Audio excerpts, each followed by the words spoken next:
Skibidi bawal na sa internet. Nakain ang negative effects ng social media. Who do you think are the best and worst PBB big winners? Pa-explain naman bakit sabi ng iba dapat baso huling inuhugas. May chemical salon pass. Dami na high blood sa isang min, tumatanda na kasi when I was a young boy. Hindi na ako young boy ngayon. Para sa mga killjoy dyan, hindi yung killjoy na kinainisan ko, pero sa mga killjoy na fans ng My Chemical Romance, darating sila next year sa Southeast Asia. Meron silang tour sa Pilipinas sa Saturday, April 25, 2026. Nakaka-imong mama nostalgia lang narinig ko to. At ngayon meron na akong pera para pumunta dyan. So, gagawa ko ng paraan ako, di man sa Pilipinas, sa Singapore. Kasi ang Philippine Arena meron siyang reputasyon sa pagiging may pagkaasim. Pero yan, na-miss ko lang. Para sa imo ang laban na to.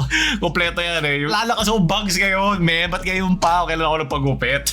Bad trip. Meron akong bangs to. Meron ako nung bracelet na itim, yung skinny jeans, yung belt na studded, yung mga bracelet na itim, yung bangs na isa lang yung lugar. Tapos kapag nagtasa ng paa sa home shop yan, puta GG. Diba nga yun? So, na-miss ko lang yun. Ikwento nga rin pala ako. Hindi ko ito makalimutan eh. Yung unang beses ko na pakinggan yung isang kanta ng My Chem, yung Black Parade. Diba meron yung part na, yung bago yung unang riff nung kanta. Kasi meron yung mabagal lang na parang ma-feel mo na pataas na eh. Malapit nang bumagsak yung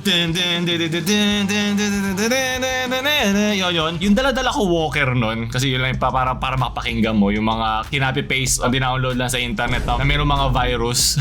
Kaya saludo ko sa lahat ng mga namatay na PC para mag-burn ng mga CDs. Hindi ko lang sino yung kupal na nag-download no. Siyempre, wala ka naman choice. Mga pinipili mo ng mga torrent noon na pinagpiratahan mo. Masaya ka lang kung ano yung unang makuha. So meron siyang gap na 0.5 seconds. At lagi pag pinakikinggan ko siya, kala ko artistic style. Kala ko, alam mo yun, sinadya. Tapos hindi pala. Ilang taon, 3 taon ko pinakikinggan yung 2 taon. Kala ko kasama siya. At pag narinig ko siya sa ibang tao, bakit para hindi nila inaabangan? Ang yabang-yabang ko pa sabi ko, oh, ito na yung bigla mawawala, di ba? Kasi titigilan sila sa akin. Pinagsasabi mo mawawala. Wala naman ganun. Tapos okay. Ngayon mas nagme-make sense. Walang ganung gap. Isip mo lang salita ko, bigla mawawala lang yung 0.5 habang nagsasalita ako. Di makakairita, di ba? Yes, oh my God, itong mga buhok. Pwede ilagay sa Ilocos, kumuha din ng hangin. Para sa imo, ang laban na to. Ito naman, bangsa lang natira. Okay, so yung heart, okay, mga wallpaper ng mga, mga laptop doon. Yup. Amoy katingko at salon pass yung mga concert nila. Mga fans sa MCR na pupunta sa concert, mag-aamoy katingko at salon pass. Dami na high blood sa isang min, tumatanda na kasi dala-dala pa rin pala natin ang pagiging emo hanggang ngayon, hanggang pagtanda. Alam ko bang emo, masyado mong nararamdaman eh, di ba? Parang yun yung panahon na okay, iparamdam yung emosyon mo. Di ba? Ano nga yun eh, yung emotional na hardcore, emo hardcore eh. May ibang tao, tinitingnan kasi sa emosyon ngayon, parang weakness. Pero dati talagang nilalabas mo yan. Kung na-feel mo na di ka na niyang mahal, di ba? Gawa ka na isang senaryo na totoo nga. Kahit ka okay kayo, kahit na mawala ka ng love life, mag-iimbento ka na ng love life na malungkot ka para lang maramdaman mo yung mga kanta. Yun eh. Yun yung paraan nun eh. Kaya mosh pit. Tapos yun, isisigaw mo na lang, kakaskas, lalamunan mo. Okay lang amoy katingko, wag lang amoy ang hit. Tama. Back pain pa rin. Men, kada headbang mo, naglalagay ka na ng salon pa sa likod ng batok mo. Dahil pa niya, may Fallout Boy, Panic at the Disco, Dashboard Confessional, mga era noon eh. The Used, Paramore. Pero yung iba doon, nag-transition na, nagkaroon na kanya-kanya mga issue, naging mga pop or indie. Meron din silang kantang Cancer. Maganda rin yun, yung album na yun. Yung may tunog lang ng toot nang sa ospital. Ang weird, no? Yung mga before kami, mga sinasabi nila na hindi daw emotionally present yung mga before. Tapos yung mga sumunod sobra, kaya nagkaroon ng emo hardcore eh. Na pag ina-express mo yung vulnerability mo, strength yun. Ibig sabihin, wala kang tinatago. Hindi ako plastic sa'yo. Kung ano nararamdaman, nilalabas ko. Kaya, para sa mga nagsasabi ng kaedad ko, sa susunod na henerasyon, nakalimutan nyo ba kung saan tayo galing? Kaya naiintindihan ko yung huwag tayong manlait sa susunod na henerasyon. Kasi tayo rin ang katalista niyan. Tayo rin ang magsusunod nun. Tayo rin may kasalanan pa may nangyari doon. So naalala ko lang, inaamag na yung mga mga bracelet ko tsaka mga kwintas, sayang. Tapos lagi ka may chain sa wallet, yan. Kung meron kayo mga pambayad na para dyan, di ko lang magkano ba isang ticket nito. Buti kaya pa rin nila eh. Marami ng tatay dito. Sa Bulacan nga pala. Wala pa ako. So wala pa info sa ticket prices nila. Expect nyo na mahal yan. Alam nila may kayang kumita ng mga fans talaga nila, yung unang batch ng fans nila. I'm not okay pag hindi ako nakapunta dito, hayop. Yes! Yeah. Tanda na siya sa parada. Ito yung gusto kong gawin sa akin. Wala akong bangs eh. Wala. Ayan, ito na. Ito na yung pinakaya ko. Outfit check. Ay, mga punit-punit. Kaya press ko lagi yung mga binti na. Mga imo nun eh. Ngayon, imong mama na lang ngayon. Sunod na balita na ito naman. Skibidi-no. Senator Lacson seeks to bar minors from social media. Well, dapat kung ang mga bata tatanggal, dapat mga matatanda rin tanggalin. So, kapag nagsulong din siya ng, para i-regulate yung mga social media use ng mga menor para sa kanilang mental health. Kawawa naman talaga. Ang title niya ay An Act Regulating the Use of Social Media Platforms by Minors Imposing Age Restrictions, Providing Penalties for Violation thereof, and for Other Purposes. The measure will prohibit individuals under 18 from accessing or using social media platforms. Skibidi! Oh my God! Tung-tung-tung naman, men! So, sinabi niya dito na inspirasyon ng mga model ito ay galing sa mga declared policy of promoting and protecting the mental and emotional well-being of its children. Well, ako rin para na maproteksyonan tayo sa mga kasukutan na mga pinapost sila sa TikTok at sa other social media. This bill is being proposed to protect Filipino children below 18 years old from online risks and harmful content. So, kinakailangan nilang i-identify via ID verification and facial recognition.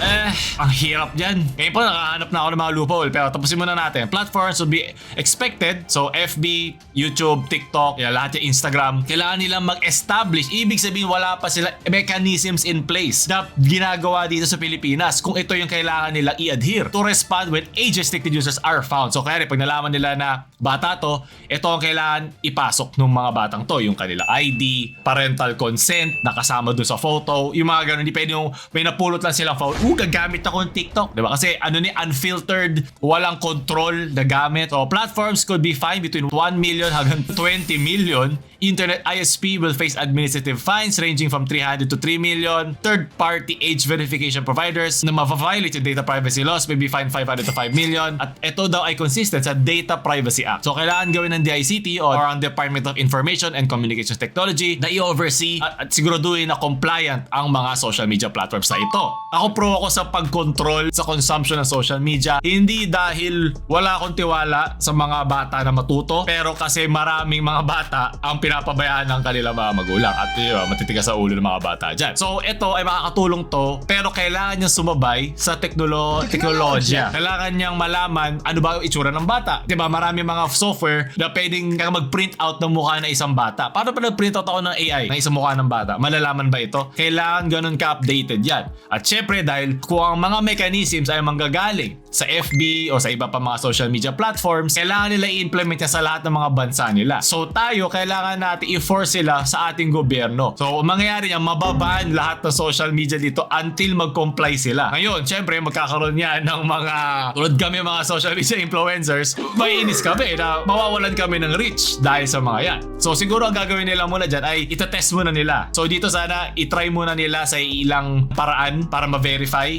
ID, siguro IDs muna. Hindi naman ito magiging 100%, mahirap yan talaga. Habulan yan eh. Sino mauna, yung user o yung mismong kumpanya. So siguro magta-try muna nilang gumawa ng ID verification na lahat ng paggagawa ng social media account. Ang daming mga bots, papa sa FB, YouTube, IG, ang dami ng mga hype na yan na nag-spam ng kung ano-ano. Sana i-verify muna. At marami rin kasi bumibili ng mga accounts. So kailangan meron silang monthly man lang o every week na verify nila kung ito account na to ay nakakonect pa ba sa isang totoong tao. Kasi marami mga naman talagang gumagawa ng account. Tapos ibebenta nila. So yung kanilang mukha, kanilang mga private information ay binibigay na nila kung babayaran yung mga account sila. O hindi lang yun, pati yung mga nahack. Yung mga nahack na before, gagamitin na ng paulit-ulit yung mga walang profile pic ng mga accounts na yan. Diba? Nakikita nyo palagi yan sa mga comment section.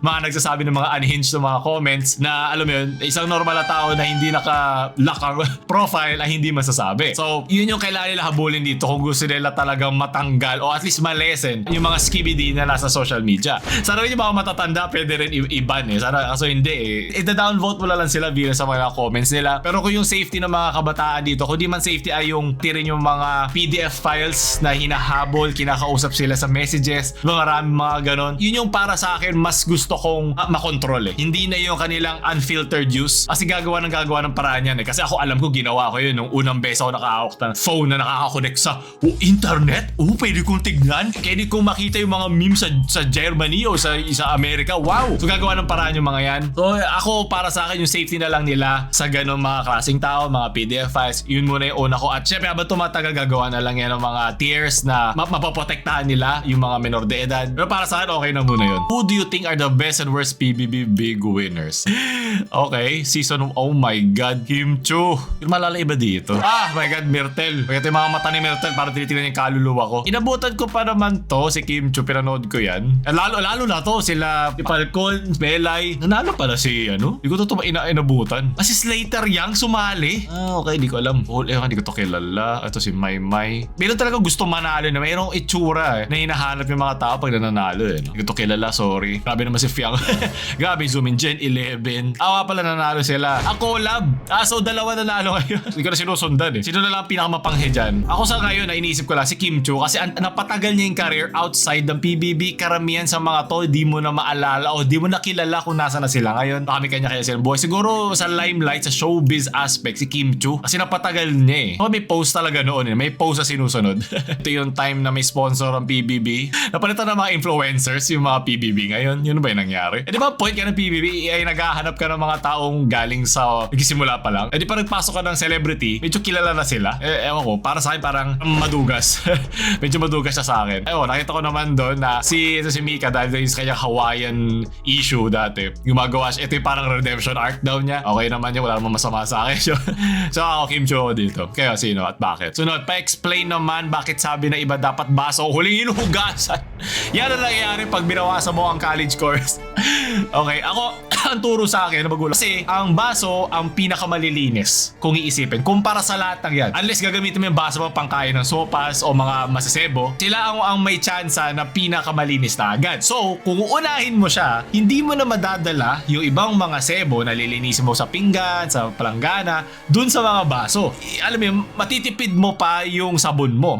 Hindi kailangan sobrang dami palagi. Unahin mo yung baso na lilinisin mo, tapos ganun lang yan, tsak, pak, tapos na agad yan. Tapos, susunod mo yung mga utensils, gagamitin mo yung mga kutsara, tinidor, ilalagay mo ngayon sa loob ng baso yan, yung mga baso para nakaganon-ganon, di ba? Hindi siya nakadikit-dikit na dumi nung sink. Tapos ilalabas mo na yung mga sundalo mo para dun sa mga masasebo na mga pinggan at mga pinaglutuan. Yun yung magandang way. Ganung proseso para alam mo sa mo lalagay mga kubyertos mo. Magiging parang lang yan, magiging parang chowking yan na may mga tira-tira pang sebo yung baso mo kasi hinuli mo siya o sinama mo sa gitna ng mga masasebong mga kailangan hugasan. Yun yung para sa akin. Alam ko iba dyan, nanonood ngayon ng video natin habang naglilinis ng pinggan. Ginagawa tayong white noise. O sana, ito mga tinitingnan ko ngayon sa screen, inuna mo yung baso bago yung mga ibang mong kailangan hugasan. Ako hindi, ulitin mo yan. Ibabalik kita sa pupunan ng nanay mo, ha? So, yun yung aking intindi doon. So, tingnan natin kung mayroong mga tao na hindi gano'n. Di ako kakain sa mga bahay ng mga taong hinuhuli yung baso sa hugasin. Alam ko, iinom ako ng mantika dahil sa mga ganong klaseng tao. Ito rin, pwede rin to. Pwede mo rin banlawan muna yung sinasabon mo. Ginagawa yan ng nanay ko. That way kasi wala nang dumi. Pwede. Pero mas dagdag oras nga lang yan. Okay. Ito, kaya siguro ginawang pinggan, bowl, and then tapos baso. Kasi sa pinggan niya ipapatong yung mga utensil yan. Lagi naman huli ang cookware kasi pang mga sundalo yan. Ito, yung mga plastic container pala. Kailangan na mainit na tubig. Kung may oras ka, tapos lagyan mo ng sabon para talaga matanggal yung mga nasa gilid. Sa mga singit-singit yan. Kung mayaman ka, pwede malagyan ng tissue. Start from the cleanest to the dirtiest. Tama? Psychopath ba yan? Medyo may pagka-psychopathic behavior nga ang hinuhuli ang baso. Comment nga kayo, wala akong makita na hinuhuli yung baso eh. Tama naman na, pwede ba unahin yung mga stackable? Kasi syempre, may maliliit lang naman ang pwede mong gamitan. Sa mga sociopath dyan, sa mga sociopath dyan na hinuhuli ang mga baso, bakit? At pagka-comment yung bakit kayo ganyan? Kailangan gusto ko makita eh. At doon tatapos sa ating video ngayon. Maraming salamat sa mga nanood ngayon at sa mga taong marunong maghugas ng mga pinggan, baso at sa mga kubyertos. Diba? Unahin muna ang baso. Bahala ka na sa mga natitira dyan. Ako si James Shopper. Mamaalam.